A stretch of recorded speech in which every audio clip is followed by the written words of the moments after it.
Hello friends, मैं सन शर्मा से class में आपका स्वागत करता हूं। आज मैं आप लोग को सेंट्रल गवर्नमेंट के कुछ इंपॉर्टेंट स्कीम के बारे में बताऊंगा जिससे जुड़े हुए क्वेश्चन आपके एग्जाम में अक्सर पूछे जाते हैं। साथ ही साथ हम उन सभी पहलुओं पर भी डिस्कस करेंगे जो कि आपके अभी तक क्वेश्चन पूछे जा चुके हैं ट्रिपल सी और कॉम्पिटिशन एग्जाम में दोनों, वो भी योजनाओं से जुड़े हुए क्वेश्चन।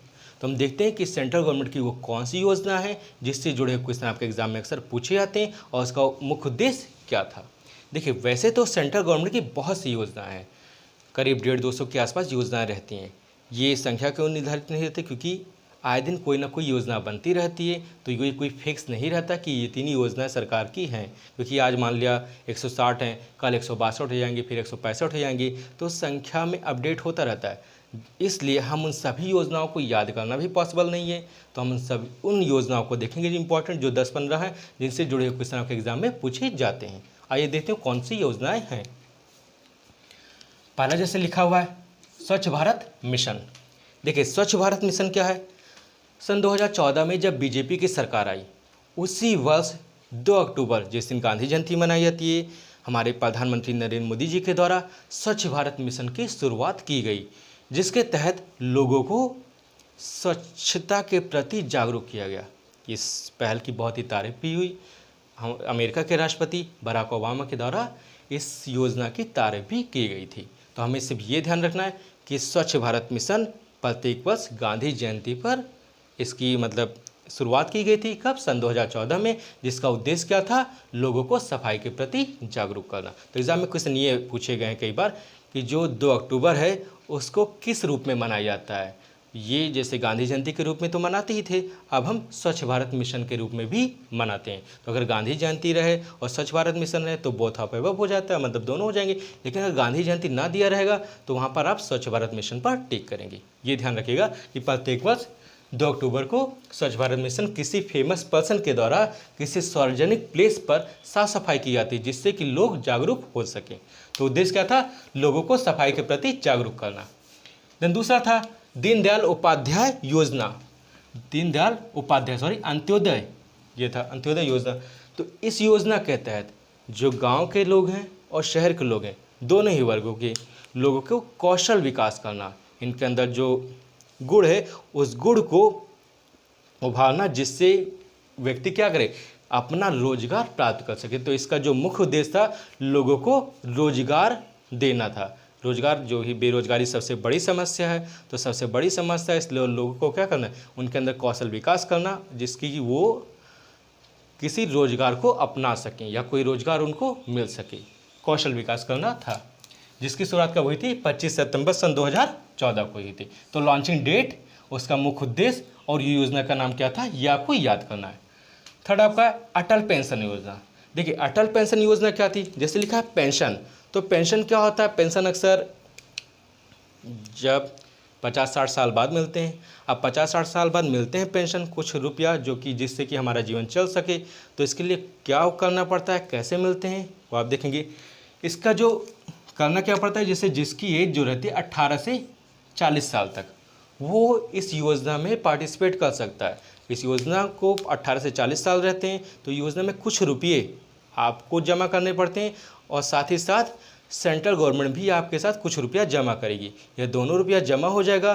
देन जब आप 50 या 55 साल के हो जाएंगे, इससे ऊपर हो जाएंगे, तब आपको कुछ रुपये सरकार के द्वारा दिए जाएंगे। अब वो रुपये कितने दिए जाएंगे? जैसा आप जमा करेंगे। जैसे आपको 1000, 2000, 3000, 4000, 5000, इतना रुपया तक प्रत्येक मंथ में आपको पेंशन के रूप में दिया जाएगा। ये कब होगा? 18 से 40 साल के बीच वाले व्यक्ति इस फॉर्म को भर सकते हैं या इस योजना को रजिस्ट्रेशन अपना करा सकते हैं, जिसके तहत कुछ रुपया आपको पर मंथ जमा करना पड़ेगा। अब इसमें क्वेश्चन जो पूछा जाता है, क्वेश्चन पहले ये पूछा जाएगा, उसका एज पूछा जाता है कि कितने साल तक के लोग इसमें माने रहता है, तो 18 से 40 साल तक, और इसमें कितने रुपया पेंशन मिलता है।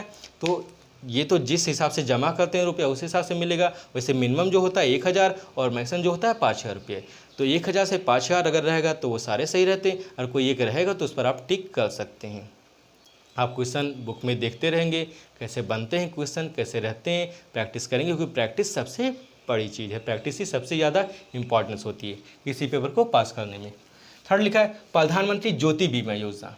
अब देखिए प्रधानमंत्री ज्योति बीमा योजना जो है, इसके तहत क्या होता है, यदि किसी को मतलब कोई दुर्घटना हो जाती है, उस दुर्घटना के वक्त अगर कोई मतलब चोट खा जाता है, उसकी डेथ हो जाती है, कुछ हो जाए, तो वहाँ पर 2 लाख रुपए उसको मुआवजा मिलता है।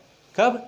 जब किसी की मतलब कोई डेथ वगैरह होती है, कोई मृत्यु हो जाती है, कोई एक्सीडेंटल केस वगैरह होता है, तो 2 लाख उसको कवर कहते हैं, उसको दी जाती है, एक सहायता प्रदान की जाती है।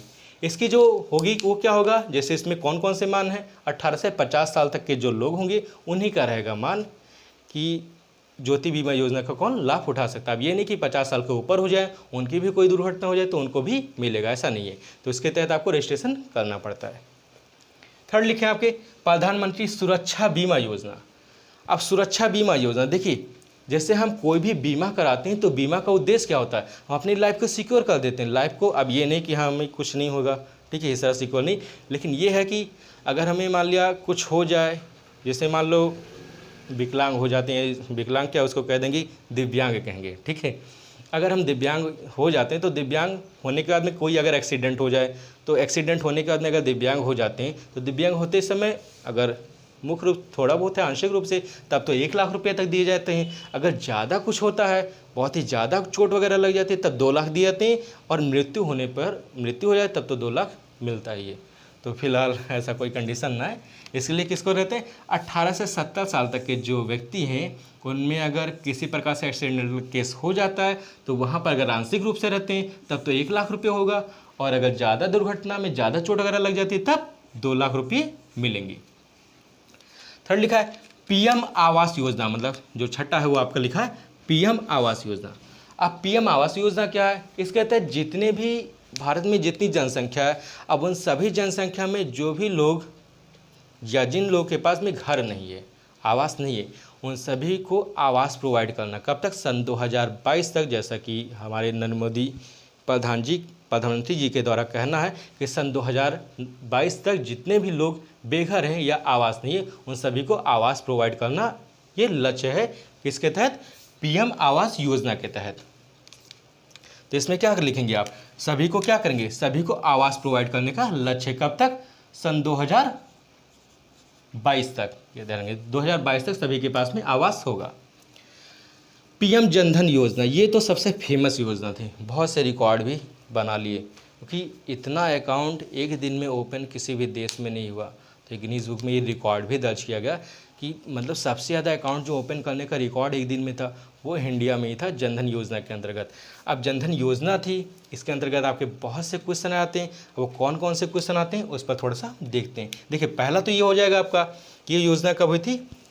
28 अगस्त सन 2015 को ये योजना हुआ था। तो इस योजना का जो उद्देश्य था कि लोगों को अकाउंट ओपन करना, क्योंकि किसी भी उद्देश्य का जो फ़ायदा होगा, प्रधानमंत्री नरेंद्र मोदी जी के द्वारा पहला जो उद्देश्य था कि सभी चीज़ को डिजिटल बनाना। अच्छा, डिजिटल कब होगा? जब लोगों के पास में क्या होगा?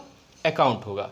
अकाउंट होगा तभी कुछ डिजिटल हो सकता है, क्योंकि जब कोई रुपया भेजा जाएगा तो रुपया कहाँ, जब हाथों में ही रुपया देंगे तो डिजिटल वो तो होगा नहीं। वो सारी चीज़ें अकाउंट में आए या हमारे कंप्यूटर मनी, जिसको कि बिटकॉइन कहते हैं, उसके माध्यम से एक स्थान से दूसरे स्थान तक पहुंच सके। तो हम वो देखते हैं कौन कौन से इसके अंतर्गत क्या क्या क्वेश्चन आते रहते हैं। एक मिनट,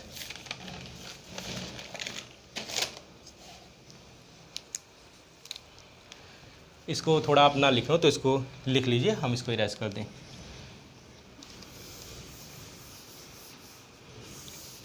देखिए पहला तो आप यही जानेंगे कि जो जनधन योजना थी, वो जनधन योजना के तहत जीरो बैलेंस अकाउंट ओपन हो जाता था कि आपका जो अकाउंट ओपन होता तो किस पर ओपन होता था, मतलब फ्री में ओपन होता था, जीरो बैलेंस पर ओपन हो जाता था। साथ ही साथ इसमें कुछ सुरक्षा कवर भी दिए गए थे, मतलब ओवरड्राफ्ट की भी सुविधा थी और कुछ और भी सुविधा थी। उन सभी सुविधा पर हम डिस्कस करते हैं कि कौन कौन सी आपकी सुविधा इसमें दी गई थी। देखिए पहला इसमें जो योजना था, वो योजना आप इसमें जो क्वेश्चन आते हैं कि किसी व्यक्ति का जो अकाउंट ओपन होता है, अकाउंट ओपन करते हैं, तो पहला क्वेश्चन आता है कि अकाउंट ओपन करने की जो न्यूनतम एज होती है वो कितनी होती है। तो ट्रिपल सी में कई बार ये क्वेश्चन आते हैं, जो न्यूनतम एज होती है वो होती 10 ईयर्स, मतलब कि 10 साल मतलब जिसकी रहती वो होती न्यूनतम एज की। न्यूनतम एज कौन कौन सी होती है, वो आपका 10 साल हो जाएंगी। दूसरा आपका लिखा था इसमें क्वेश्चन जैसे था कि कौन कौन से क्वेश्चन आते हैं, बैलेंस पूछे गए थे, तो आपका जीरो बैलेंस पर ये हो जाता है, तो आपका कुछ भी नहीं था, जीरो बैलेंस हो जाते हैं कि जीरो बैलेंस पर आपका अकाउंट ओपन हो जाएगा। इसमें एक सबसे महत्वपूर्ण बात थी, ओवरड्राफ्ट फैसिलिटी थी, ओवरड्राफ्ट फैसिलिटी। अब क्वेश्चन आप ये ध्यान रखेंगे कि ओवरड्राफ्ट क्या होता है। देखिए, ओवरड्राफ्ट एक प्रकार से लोन होता है, ऐसा मान लेंगे। लोन कैसे करने, जैसे मान लें आपके अकाउंट में 1000 रुपये हैं, अब आपको ज़रूरत कितनी पड़ गई, 5000 की, तो जरूर 1000 ही है और 5000 निकालना है। तो जब आप एक्स्ट्रा रुपया आपका निकल आएगा, एक्स्ट्रा रुपया निकल आएगा तो कितना हो गया, अब 1000 बैलेंस से वो 4 आपने 5000 निकाल लिया, तो जो 4000 रुपया होते हैं वो आपका क्या होगा, ओवरड्राफ्ट हो जाएगा कि 4000 रुपया आपने एक्स्ट्रा निकाल लिए। तो ये सुविधा आपके जनधन में है। ऐसा कब होता है, अगर कोई व्यक्ति अपना अकाउंट 6 महीने तक बहुत ही अच्छी तरह से चलाता है तो उस सभी व्यक्तियों को ओवरड्राफ्ट की सुविधा मिलती है। तो सबसे लिखा था आपका जैसे जो आपका मैक्सिमम डिपॉजिट पूछा गया था कि मैक्सिमम डिपॉजिट इसका कितना होता है, मैक्सिमम डिपॉजिट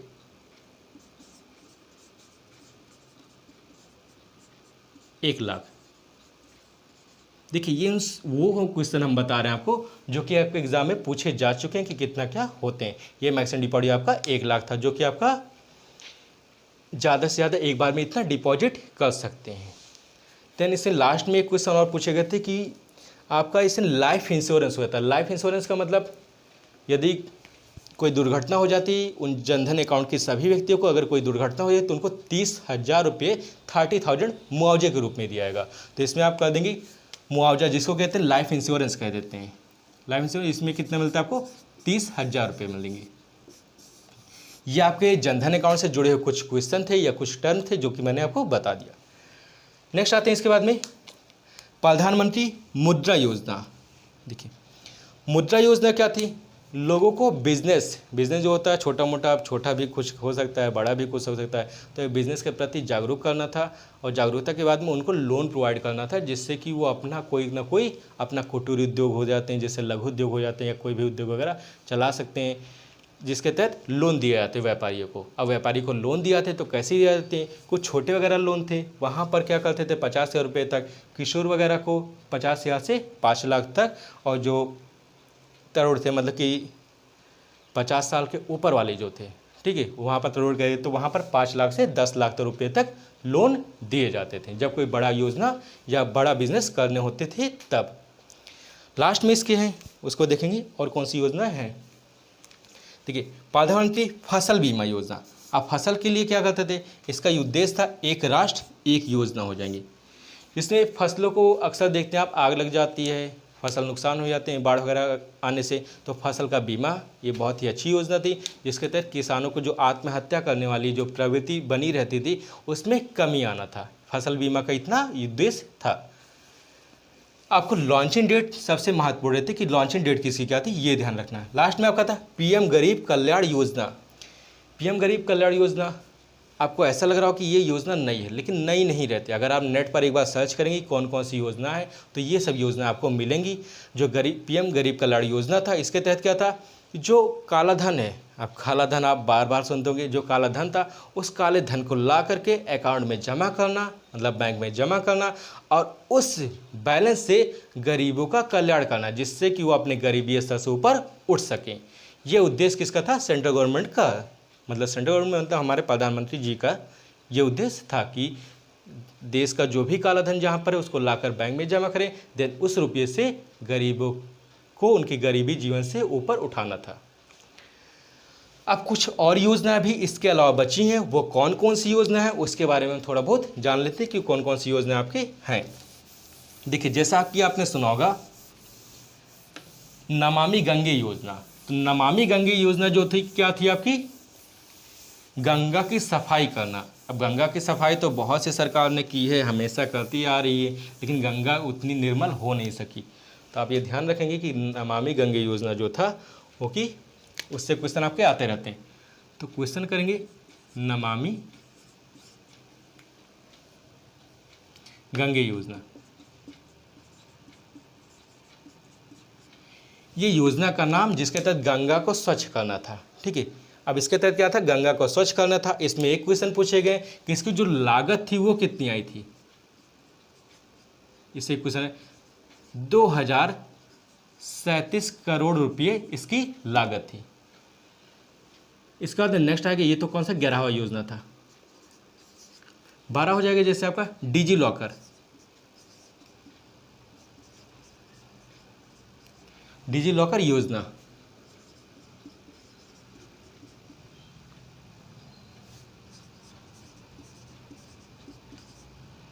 देखिए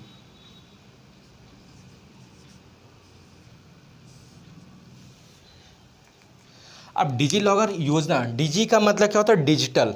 ठीक है, मतलब कि डिजिटल लॉकर। अब आप लोग क्या करते थे, जैसे पहले क्या था कि लोगों के पास में जितना भी रुपया था, अब लोगों के पास में जो रुपया रहता था वो क्या करते थे, जा करके अपने लॉकर में जमा कराते थे।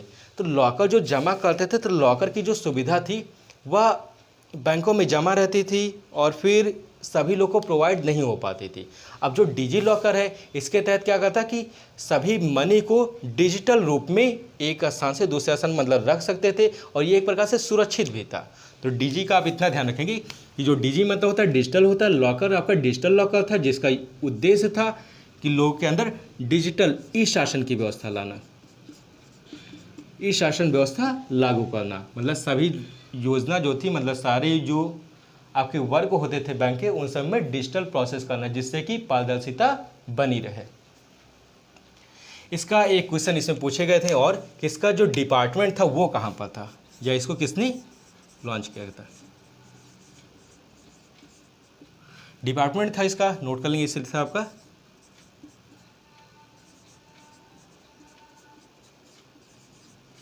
इलेक्ट्रॉनिक एवं सूचना प्रौद्योगिकी।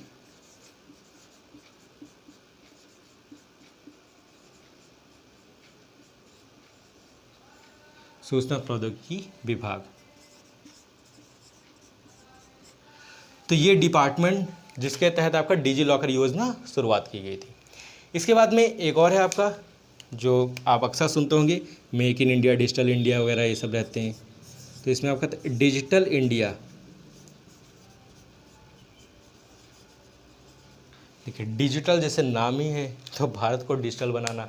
अब डिजिटल बनाने के लिए सबसे पहले तो ये होना चाहिए कि सभी लोगों को पढ़ा लिखा होना चाहिए। ठीक है, तो खैर शिक्षिता तो अब फिलहाल अच्छी होगी सभी जगह की, परसेंटेज के मामले में शिक्षिता अच्छी होगी। तो शिक्षिता के बाद में फिर हर एक जगह लाइट वगैरह होनी चाहिए सुविधा। अब लाइट वगैरह भी होगी, बैंकों से सभी लोग को जुड़ा होना चाहिए, तो बैंकों से भी जुड़ा है। तो सरकार की जो योजना है काफ़ी हद तक सफल हो रही है कि इंडिया हर एक जगह डिजिटल हो रहा है। तो डिजिटल होने से फ़ायदा देखिए क्या होता है। नोटबंदी जब हुई थी तो नोटबंदी होने से कितना प्रॉब्लम क्रिएट हुआ था, लोगों को एटीएम बार बार दौड़ना पड़ता था। बट अगर सोचिए कि इस समय अगर नोटबंदी हो जाए तो क्या प्रॉब्लम आएगा। अब तो पेटीएम है, गूगल पे है, ठीक, उस समय उतनी जागरूकता नहीं थी। एक अकाउंट से दूसरे अकाउंट पर पैसे ट्रांसफ़र करना हो या किसी को पैसे देना हो, कितने आराम से सब कुछ हो जाएगा। नोटबंदी का उतना फ़र्क नहीं पड़ेगा क्योंकि अब सब कुछ डिजिटल हो चुका है। तो वही चीज़ कहते हैं कि जो डिजिटल इंडिया है इसके अंतर्गत क्या कहते हैं, हम अपने सारे वर्क को कंप्यूटर के माध्यम से करने लगेंगे तो वो आपका डिजिटल इंडिया के अंतर्गत आता है। लोगों को डिजिटल के बारे में जागरूकता प्रोवाइड करना था। एक और था आपका जो सबसे फेमस है, आयुष्मान भारत योजना। आयुष्मान भारत योजना में क्या करते हैं, इसमें आपके जो योजनाएं थी वो क्या था कि 10 लाख परिवारों को, कम से कम भारत के 10 लाख परिवार जो है उन सभी परिवारों को 5 लाख तक का मुफ्त इलाज था। अब 5 लाख तक का मुफ्त इलाज कैसे, जैसे कि जो गरीब वर्ग के लोग थे, उन गरीब वर्ग के लोगों को क्या कहते हैं, अगर कोई असाध्य रोग हो जाए, असाध्य रोग का मतलब कि ऐसा रोग जिसके लिए बहुत रुपया लग रहा हो, जैसे कोई ऑपरेशन वगैरह करना हो, बहुत रुपया लग रहा हो। अब बहुत रुपया लगे तो गरीब व्यक्ति कहाँ से इतना करा पाएगा। उसके लिए एक योजना शुरू की जिसका नाम था आयुष्मान भारत योजना, जिसके तहत 10 लाख लोगों को 5 लाख तक का मुफ्त बीमा रिकवर किया, मतलब मुफ्त इलाज की सुविधा प्रोवाइड की गई। उस योजना का नाम क्या था, आयुष्मान भारत योजना। जो भी था इसमें लिखिए नंबर, जो भी था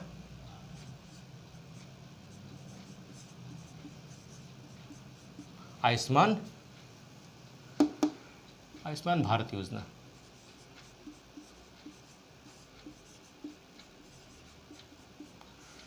आज गर्मी कितना है, गर्मी ने तो आज हालत ख़राब कर दी।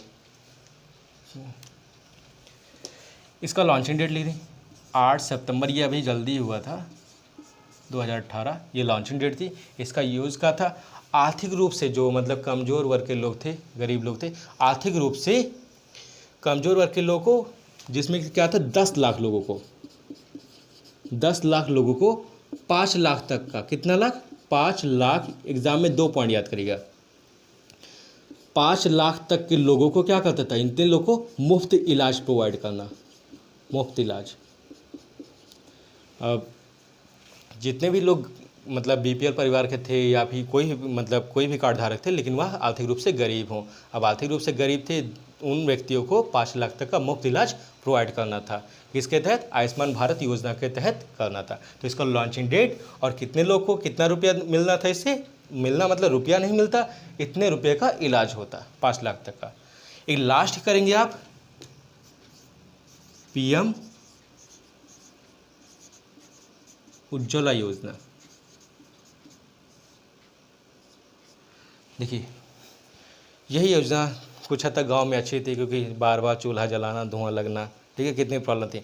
तो लोगों को क्या किया गया, गैस सिलेंडर की सुविधा प्रोवाइड की गई। गैस सिलेंडर की सुविधा मिलने से बहुत ही हद तक सुधार हुआ। कैसे, लकड़ियों से मतलब लकड़ियों धुआं वगैरह प्रॉब्लम बहुत ज़्यादा क्रिएट करना था। जो गाँव में रहते हैं उनसे एक बार पूछें, ठीक है, पता चलेगा कितना प्रॉब्लम क्रिएट होता है। तो उज्ज्वला योजना के तहत लोगों को सिलेंडर की सुविधा प्रोवाइड करना, सिलेंडर के साथ साथ में 1600 रुपये की वित्तीय सहायता भी दी जाती थी। इसमें कौन से व्यक्ति, जो आपकी उज्ज्वला योजना के तहत कौन से व्यक्ति माने थे, जिनके पास बीपीएल कार्ड था, बीपीएल कार्ड था, वे व्यक्ति इसके लिए माने थे। उन्होंने क्या किया कि गैस सिलेंडर की सुविधा इसके तहत प्रोवाइड की जाती थी, साथ ही साथ 1600 रुपये की वित्तीय सहायता भी दी जाती थी।